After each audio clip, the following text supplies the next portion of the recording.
आज का ये वीडियो एक ऐसे पुरुष नहीं महापुरुष है, महापुरुष। जो आपको पनीर खाने से होने वाले नुकसान के बारे में बता रहे हैं। पनीर कभी ना खाना, कोई भी पनीर है जहर है वो। जो आपको रोटी और चावल एक साथ खाने से होने वाली दिक्कतों से बचा रहे हैं। कभी भी रोटी और चावल इकट्ठे नहीं खाने होते। अच्छा, जो आपका कैंसर झट से ठीक करके दे रहे हैं। आप सब लोग 4 नोबेल प्राइज स्टडी याद कर लो, कभी कैंसर से डर नहीं लगेगा। यहाँ तक कि आपकी शुगर घर बैठे बैठे देसी नुस्खों से, दादी माँ के नुस्खों से ठीक कर रहे हैं। तो शुगर और बीपी वालों को मैं एक डाइट चार्ट बता रहा हूँ महाराज जी के आदेश से, इससे आपका शुगर की गोली छूट जाएगी। आपका चश्मा उतरवा रहे हैं फ्री में। चश्मा अगर किसी के लगा हुआ है तो उतार भी सकते हैं। यहाँ तक कि आपको केमिकल वाली दवाइयां जिनमें सिर्फ नुकसान है, सिर्फ साइड इफेक्ट है, उनसे बचा रहे हैं। कोई भी केमिकल वाली गोली is an main cause of inflammation. ले लो स्वाद। और बिना दवाई सारे इन्फेक्शन ठीक करके दे रहे हैं। और क्या चाहिए? लेकिन अब आप सेफ हो। यहां तक कि एक ऐसा पावन काम कर रहे हैं जिसकी बहुत से लोगों को जरूरत है। दारू जहर है ना, तो उन्होंने ऐसी मशीन बनाई है जो जहर जैसी दारू को भी अमृत बना देगी। यानी कि ये शराब भी अब नुकसान कम करेगी। नुकसान और कम इसके अंदर मॉलिक्यूल सूक्ष्म का पानी डाला तो कम शराब में भी व्यक्ति का काम चल जाएगा। और जो थोड़े बहुत नुकसान हुए उससे बचाने के लिए आपके शरीर की शुद्धि, सारे टॉक्सिन्स निकालने का ठेका भी इन्होंने ही लिया हुआ है। हर व्यक्ति को हर 6 महीने में 7 दिन के लिए अपनी बॉडी की सर्विस करानी चाहिए। साथ ही साथ आपका खून बढ़ाने के लिए और आपका दिमाग चलने से बंद करने के लिए ये आपको पत्ते वाला जूस भी पिलाएंगे। मैम सबसे किडनी महंगा वाले भी जूस पी आप सकते पीने हैं, आए हो। कैंसर वाले भी पी सकते हैं, लीवर वाले भी पी सकते हैं। महंगा भी और सबसे लाभदायक भी। वैसे तो लोग इन्हें आचार्य या गुरु के नाम से पुकारते हैं, पर इन्हें कोई उपाधि, कोई पदवी नहीं चाहिए, कोई सम्मान नहीं चाहिए। ये सब काम तो ये आपकी भलाई के लिए कर रहे हैं। सूरज निकल आया हो, चांद की ठंडक के अंदर आपको हल्दी की गांठ ले लेनी है। तो चलिए शुरू करते हैं इंस्टाग्राम का एक और एपिसोड मनीष जी के विशिष्ट कार्यों को सम्मानित करने के लिए। हेलो फ्रेंड्स, मेरा नाम है रवि, ये है लॉजिकल आयाम। और अगर आप मुझे पहली बार नहीं देख रहे हैं तो आपको पता होगा कि आचार्य मनीष, गुरु मनीष, इनकी रील्स को शायद ही हमने किसी एपिसोड में छोड़ा होगा। हमने हर बार इनके फैलाए हुए स्यूडो साइंस और मिस इन्फॉर्मेशन को कॉल आउट किया है, बार बार बताया है कि क्यों इस तरह के लोग आपके लिए एक बैड न्यूज है। ये स्पेसिफिक वीडियो बनाने की जरूरत क्यों पड़ी? क्योंकि अभी रिसेंटली एक ऐसा ट्रैजिक इंसिडेंट हुआ जो बचाया जा सकता था, जो प्रिवेंट किया जा सकता था, और इसके बारे में हमने अपने एक पास्ट वीडियो में बात की है। ये जो रील है वो आप पर सबसे ज्यादा इंपैक्ट डाल सकती है, इतना इंपैक्ट कि इससे आपकी मृत्यु भी हो सकती है। मान लो आपको कुत्ता काट जाए, क्या करोगे? डॉक्टर के पास भागेंगे। क्या करेगा डॉक्टर? रेबीज का इंजेक्शन, वैक्सीन लगवाएगा। वैक्सीन में क्या है? उसमें वही वायरस था जो कुत्ते ने आपको दे दिया। तो वो और वायरस डाल रहे हैं बॉडी में। हाँ, अब ठीक पकड़े हैं। मतलब आपको कुत्ते ने दे दिया तो वैक्सीन लेने क्यों जा रहे हो? अच्छा, मान लो कुत्ते को रेबीज नहीं था ही नहीं, तो लेने क्यों जा रहे हो? अरे कौन भौंक रहा है ये बदतमीज? आई थिंक मुझे सबसे ज्यादा गुस्सा अगर किसी रील को देखकर आया है मनीष जी की, वो इस रील को देखकर आया, क्योंकि इस रील में जो स्यूडो साइंस उन्होंने भर भर कर फेंका है उससे किसी इंसान की मृत्यु भी हो सकती है, जो हमने पहले भी कहा था। और अभी रिसेंटली बहुत ही प्रॉमिसिंग खिलाड़ी की, जो बहुत ही अच्छे खिलाड़ी थे कबड्डी के, उनकी मृत्यु हो गई एक ऐसी बीमारी से जिसको आसानी से प्रिवेंट किया जा सकता था, सिर्फ इसी मिस इन्फॉर्मेशन और स्यूडो साइंस की वजह से। उन्होंने किसी कुत्ते को, किसी पिल्ले को एक जगह से रेस्क्यू किया और उस कुत्ते ने उन्हें काट लिया। जो खिलाड़ी थे उन्होंने उसको एक छोटा सा स्क्रैच समझकर उसको भूल गए और तकरीबन 1 महीने बाद उन्हें रेबीज के सिम्टम्स होने लगे। अगर वो समय रहते रेबीज का इंजेक्शन लगवा लेते, रेबीज की वैक्सीन ले लेते, तो उन्हें रेबीज नहीं होता, क्योंकि rabies is 100% preventable with vaccine. If no vaccine is taken, if no action is taken, then rabies is 100% fatal disease, जिसकी बात हमने अपने वीडियोस में की है। जो यहाँ पर ये इस स्यूडो साइंस को फैला रहे हैं कि रेबीज से कुछ नहीं होता, इनको कुछ आइडिया नहीं है साइंस के बारे में, और ये इतनी भयानक, इतनी खतरनाक बात कह रहे हैं, और इनकी रीच ज्यादा है तो लोग इन पर विश्वास करते हैं। तो सबसे ज्यादा प्रॉब्लम है मुझे इस तरह की रील्स के साथ में, इस तरह के लोगों के साथ में जो कॉन्फिडेंटली झूठ बोलते हैं, मिस इन्फॉर्मेशन फैलाते हैं, जिससे लोगों की मृत्यु भी हो सकती है। पनीर कभी ना खाना। क्यों? कोई भी पनीर है जहर है वो। क्यों जहर है जी पनीर? देखो, यहाँ पर कई लोगों ने मुझे बोला था जब मैंने पहले एक वीडियो, ये वाला वीडियो लिया था, मतलब सिमिलर, ये वाला एग्जैक्ट नहीं, कि ये तो आपको बोल रहे हैं कि नकली पनीर नहीं खाना, बट यहाँ पर ये साफ साफ बोल रहे हैं कि कोई भी पनीर नहीं खाना। उसका रीजन भी आप सुन लीजिए अगर आपने पहले वाला वीडियो नहीं देखा है तो। क्यों जहर है जी पनीर? सर, आयुर्वेद के अंदर लिखा हुआ है कि दूध को विकृत करके नहीं खाना। दूध का विकृत रूप है paneer. What do you mean by विकृत? तो पनीर किਵੇਂ बनता है हाँ ਦੁੱਧ ਨੂੰ ਫਾੜ ਕੇ ਤੁਸੀਂ ਉਸ ਤੋਂ ਉਮੀਦ ਕਿਵੇਂ ਲਗਾ ਰਹੇ ਹੋ ओके ਛੋਟੀ ਗੱਲ ਦੱਸੋ ਤੁਸੀਂ ਕਹਿੰਦੇ ਹੋ ਸਾਨੂੰ ਪ੍ਰੋਟੀਨ ਚਾਹੀਦਾ ਹੈ ਤੁਹਾਨੂੰ ਕੈਲਸ਼ੀਅਮ ਚਾਹੀਦਾ ਹੈ ਆਇਰਨ ਚਾਹੀਦਾ ਹੈ ਆ ਚਾਹੀਦਾ ਹੈ ਮੈਨੂੰ ਦੱਸੋ ਹਾਥੀ ਨੂੰ ਪ੍ਰੋਟੀਨ ਕਿੱਥੋਂ ਮਿਲਦਾ ਹੈ ਪੌਦੇ ਖਾਂਦਾ ਹੈ हाँ, ਪੱਤੇ पौधे। ਖਾਂਦਾ है वही पुराना आर्ग्यूमेंट कि हाथी को प्रोटीन कहाँ से मिलता है, शेर को प्रोटीन कहाँ से मिलता है, दिस एंड दैट। तो ये लोग भूल जाते हैं ये समझना कि हाथी, शेर, इस तरह के जितने भी लोग हैं, बैल, गाय, वो उनका जो एनाटॉमी है, उनका डाइजेस्टिव सिस्टम है, हमसे बिल्कुल अलग है, जिसकी बात हम बहुत बार कर चुके हैं।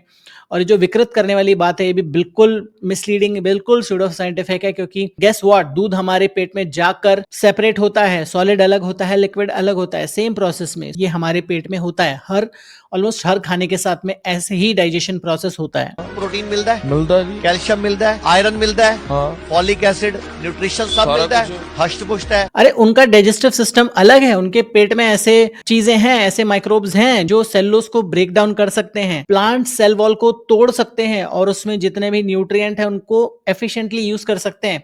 हम ऐसा नहीं कर सकते। बाकी जानवर और हम में फंडामेंटल डिफरेंस है डाइजेशन में। हम पकाकर खाने को खाते हैं और तो भी सेलुलोज हम यूज नहीं कर सकते, प्लांट सेल वॉल को हम ब्रेक नहीं कर पाते, इसलिए हमें खाने को पकाना पड़ता है, उसको फिजिकली कुकिंग में डिसइंटीग्रेट करना पड़ता है, तब हम कुछ न्यूट्रिएंट उसके ले पाते हैं। बाकी जानवरों के साथ ऐसा नहीं है। कभी भी रोटी और चावल इकट्ठे नहीं खाने होते। अच्छा। क्यों? एक नई अतरंगी चीज लेकर आए जो सदियों से हम करते आए हैं, जो हमारा स्टेपल फूड रहा है, रोटी और चावल। अधिकतर लोग साथ में खाते हैं, सदियों से खाते आए हैं हम लोग सब, पर नया आइडिया लेकर आएंगे मनीष बाबा। किसी ने नहीं बताया आज तक हमें। हाँ जी। क्योंकि बताने की जरूरत नहीं पड़ी, बिकॉज इट्स नॉट ट्रू। गेहूं और चावल दोनों का डाइजेशन का टाइम डिफरेंट है, दोनों का ग्लाइसेमिक इंडेक्स डिफरेंट है, तो जी। दोनों को डाइजेस्ट करने में बॉडी पे लोड पड़ता है।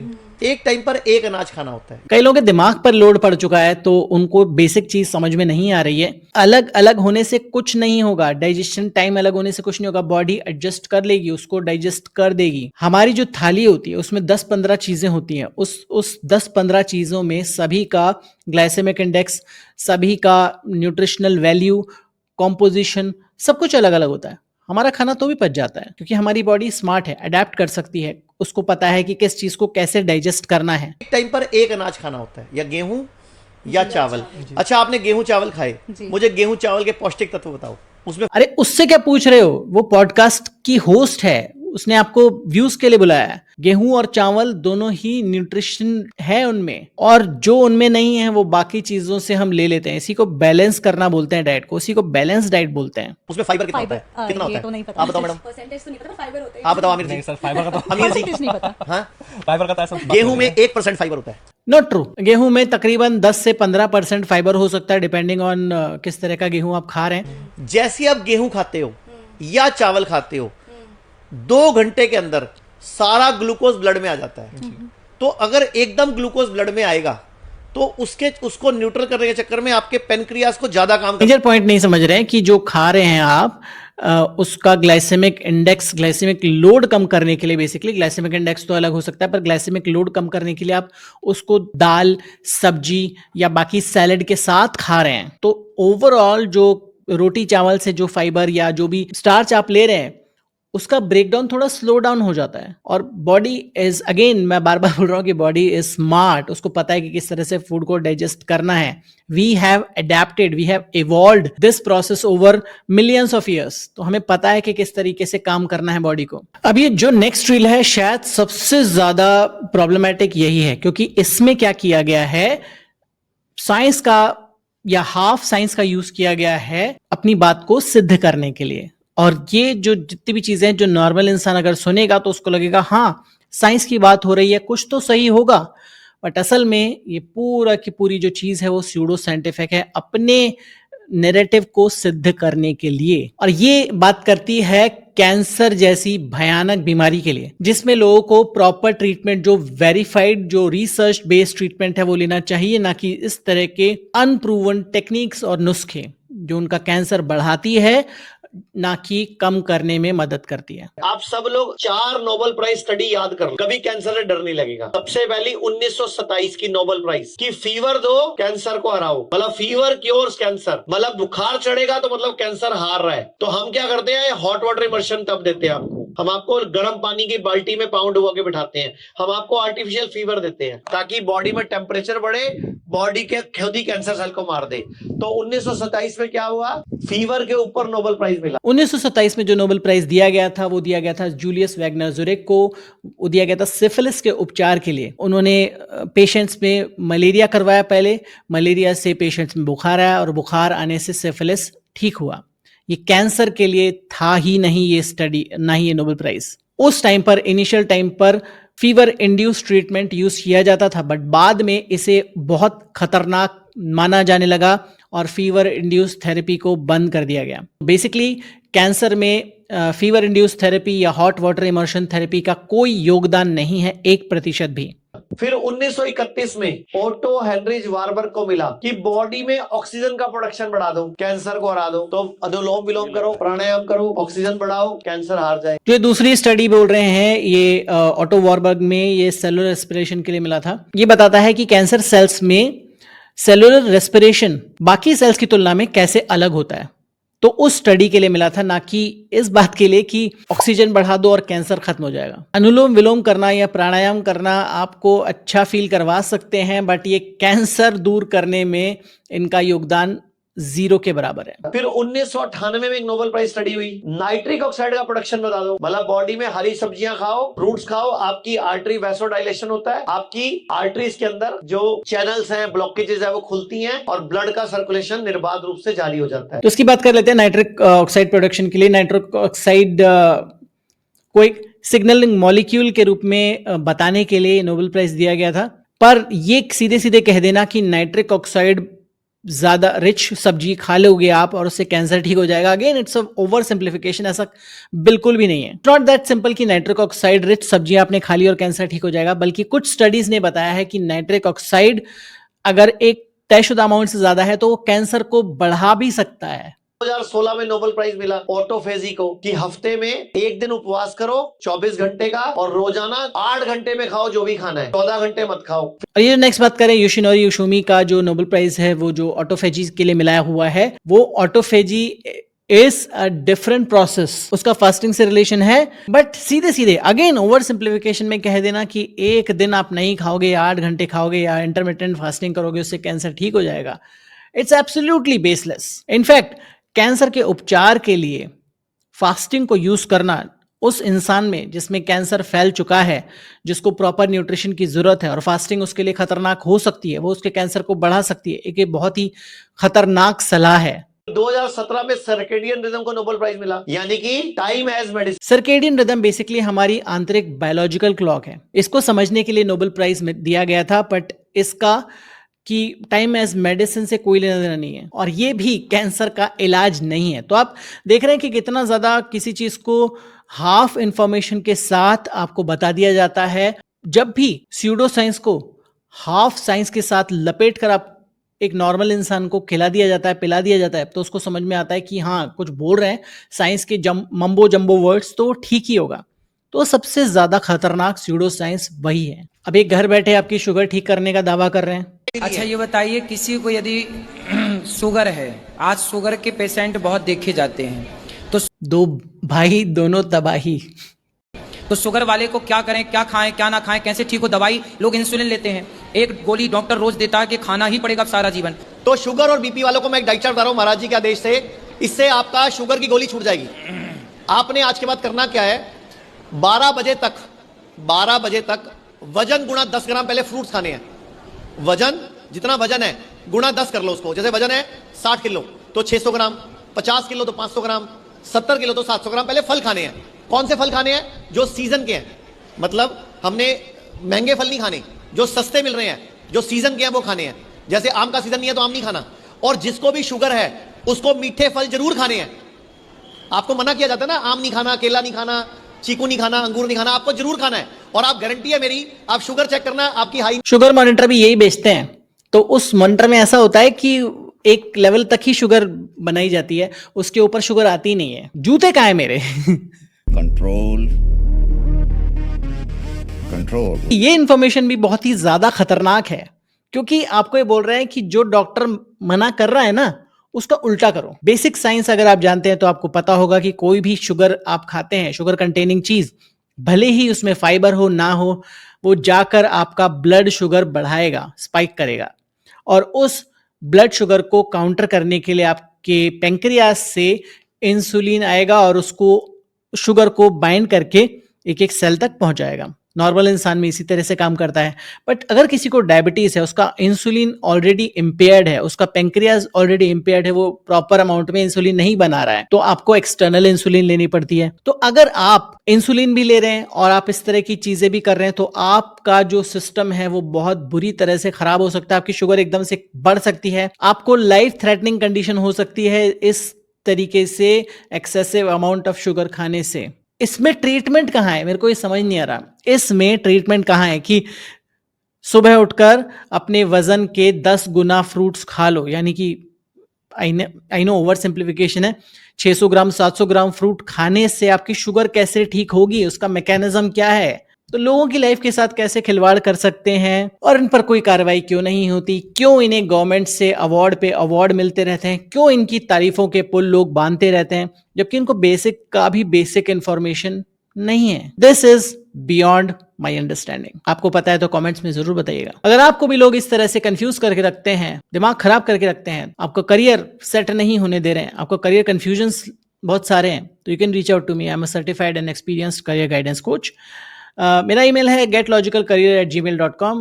You can reach out to me and I'll solve all your career related problems. Contact कीजिए मुझे आपके सारे career related questions के लिए and I'll be happy to help you. चश्मा अगर किसी के लगा हुआ है तो उतार भी सकते हैं। उतार सकते हैं, चश्मा उतारना तो बहुत आसान है, मैं उतार के दिखा देता हूँ। ये चश्मा लगाया मैंने, चश्मा उतारना है, 1 सेकंड में उतर गया, बहुत आसान है। ये कैसे उतारते हैं, अब इनसे पूछते हैं। अच्छी तरह हाथ रगड़ने हैं, इतने रगड़ने हैं गर्म हो जाएं, और उसको ऐसे आंखों पे लगाना है। 10-20 सेकंड रोक के रखना, चेहरे पे मल लेना है, अपनी लार लेनी है, अपनी। वही राजीव दीक्षित, वही सेम मिस इन्फॉर्मेशन प्रोपेगेट करते करते अपनी लार लगाना है, अपना थूक लगाना है, इन्फेक्शन होगा और कुछ नहीं होगा।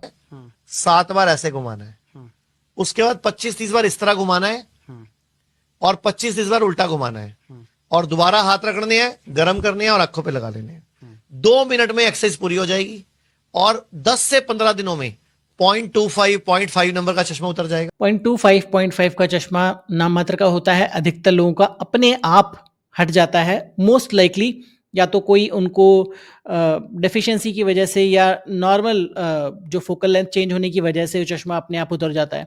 तो ये जो अतरंगी चीज़ें, कॉम्प्लिकेटेड चीज़ें करने की आपको ज़रूरत नहीं है। और अगेन आपने देखा होगा कि जितना भी चीज़ें होती हैं उसमें 10-15 तरह की चीज़ें डाल दो, या कोई एक्सरसाइज करनी है तो उसमें अलग अलग तरह की चीज़ें करो। ये करनी, उपचार जितना कॉम्प्लेक्स, मरीज को उतना ही ज़्यादा विश्वास होता है कि ये काम करेगा। तो बेसिकली इसीलिए इस तरह की चीज़ें बताई जाती है। अगर आपको सिंपली बोलें कि ऑप्थेमोलॉजिस्ट के पास जाओ, अपना जो नंबर चेंज करवा लो, कुछ न्यूट्रिशन अगर डेफिशिएंसी है उसकी वजह से आपको चश्मा लग गया है तो उसको ठीक कर लो, या जेनेटिक्स की वजह से तो चश्मा लगा लो, या लेज़र सर्जरी करवा लो, जो सिंपल प्रूवन टेक्निक्स हैं, तो कौन आएगा आपके पास और कौन आपको व्यूज़ देगा। जैसे इस वीडियो को व्यूज़ नहीं मिलेंगे वैसे ही तो इसलिए इस तरह की चीज़ें बतानी पड़ती हैं। अभी एक फंडामेंटल सवाल पूछ रहे हैं नेक्स्ट में कि जो लोग पहले 100, 200, 300, 500 साल तक जीते थे वो आजकल 40, 50, 55 साल में क्यों मर रहे हैं, क्यों?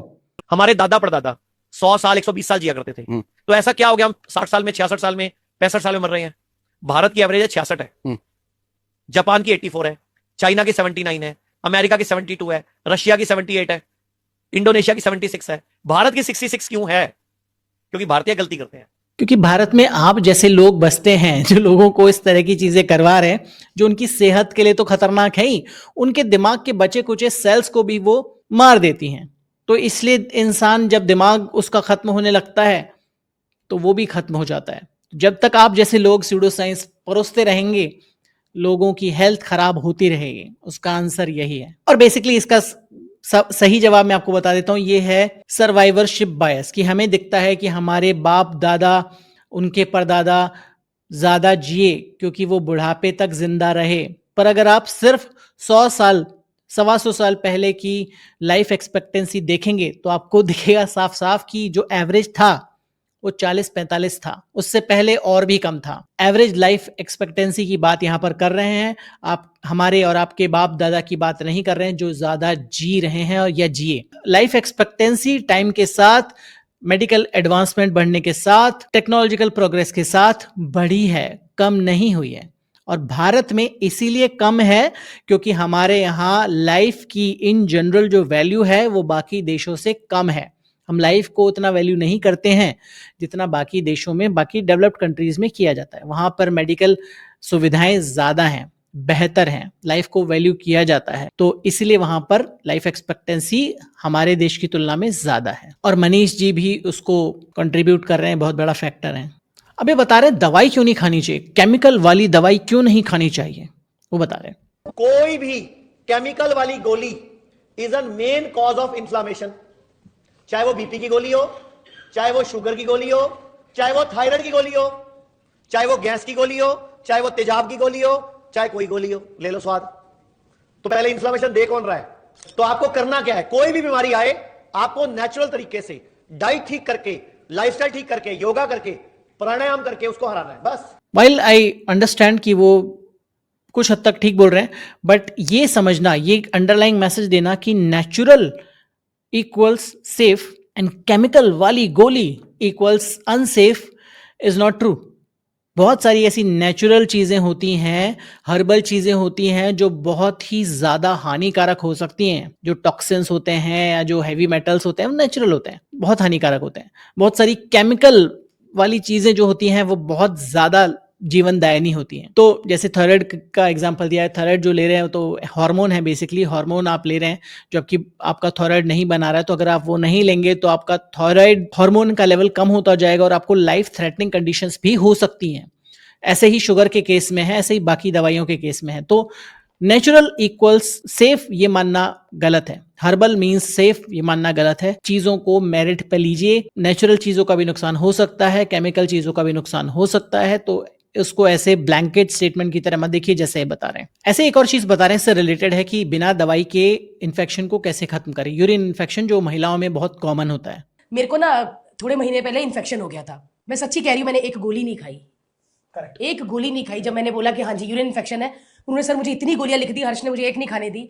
जीरा अजवाइन उसके पानी पी पी के मैं 3 दिन में ठीक हो गई, क्योंकि अगर मैं गोली खाती तब भी मुझे उतने ही दिन लगने थे। लेकिन अब आप सेफ हो, गोली खाते साइड इफेक्ट भी आते हैं आपको थोड़े दिन बाद। बेसिकली यही चीज को प्रोपेगेट कर रहे हैं कि इन्फेक्शन जो होता है हमारी बॉडी की हीलिंग कैपेसिटी होती है, बट अगर आप कुछ एंटीबायोटिक्स खाएंगे, कुछ जो इन्फेक्शंस हैं अगर उसको ट्रीट नहीं किया जाए, एंटीबायोटिक्स नहीं लिया जाए, तो those infection can actually be life threatening. तो इनका इन्फेक्शन हो सकता है माइल्ड हो और अपने आप ठीक हो गया, क्योंकि बॉडी की ऑफकोर्स हीलिंग पावर होती है, वो अपने आप उस इन्फेक्शन को ठीक कर देते हैं। जो भी हमारी बॉडी में बैक्टीरियल इन्फेक्शन हो जाते हैं या फंगस इन्फेक्शन हो जाते हैं, पर अगर इन्फेक्शन एक लेवल तक बढ़ गया और आपने दवा नहीं खाई, उसको ट्रीट नहीं किया, तो it can be life threatening. तो यहां पर उस चीज की प्राइड लेने से अच्छा है कि हम उसको उसकी मेरिट पर देखें कि हमें उसकी जरूरत है कि नहीं है।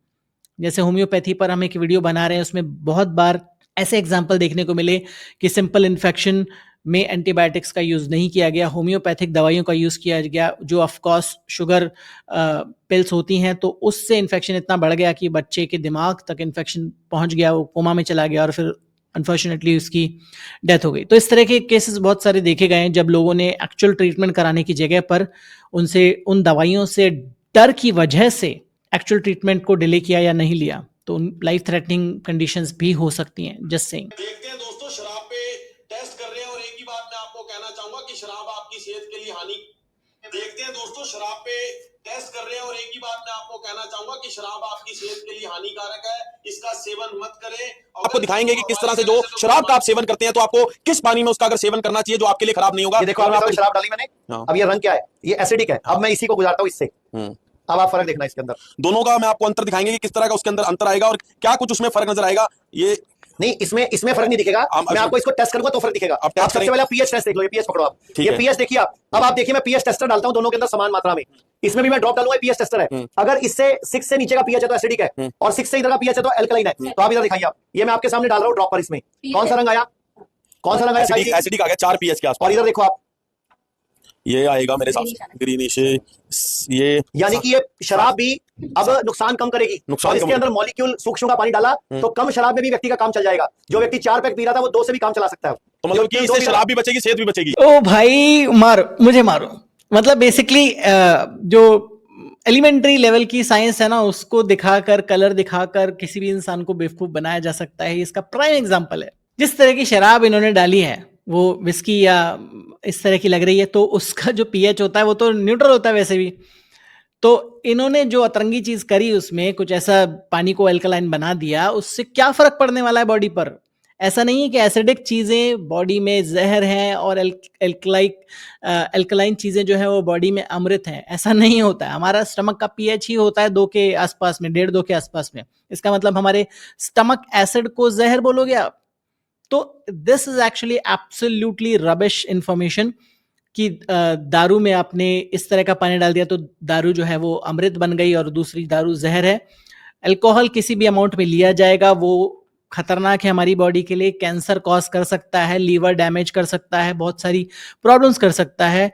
इस तरह की जो मशीन्स बेचकर वो अपना धंधा कारोबार चला रहे हैं, उनके लिए पैसा ला सकता है, बट आपके लिए खतरनाक हो सकता है। ये देखकर कुछ लोग हो सकता है बोलें कि अब तो जो शराब है वो भी अच्छी हो गई है, अब मैं शराब पी सकता हूँ। अगेन बहुत ही खतरनाक मिस इन्फॉर्मेशन जो लोगों के लिए लिवर और दिमाग दोनों को खराब कर सकती है। चलिए, अब इतनी सारी रील्स देखकर दिमाग तो शुद्ध नहीं हो सकता, शरीर कैसे शुद्ध हो सकता है उसको देख लेते हैं। हर व्यक्ति को हर 6 महीने में 7 दिन के लिए अपनी बॉडी की सर्विस करानी चाहिए, और इनके पास आना चाहिए सर्विस कराने के लिए, ताकि इनका भी पैसा बने।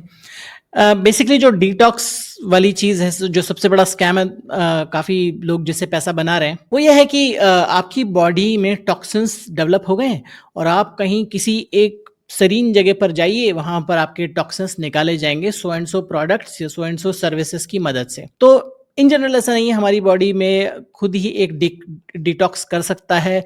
हमारे डिटॉक्स ऑर्गन्स हैं, किडनी है, हमारी स्किन है जो पसीना निकाल देती है, हमारी किडनी है जो यूरिन निकाल देती है, जो हमारा लीवर है जो सभी तरह के टॉक्सिन्स को प्रोसेस कर लेता है, और हमारा जो बाकी चीज़ हैं जो हम खाते हैं वो हमारे स्टूल के उससे बाहर निकल जाता है। तो हमारी बॉडी खुद एक बहुत बेहतरीन मशीन है जो सभी तरह की चीज़ों को डिटॉक्स कर लेती है। इस तरह की अतरंगी डिटॉक्स प्रैक्टिसेस की वजह से कई लोगों का लिवर फेल हो चुका है, डैमेज हो चुका है, उनको बहुत सारे नुकसान हो चुके हैं। तो I would strongly advise you not to actually do anything.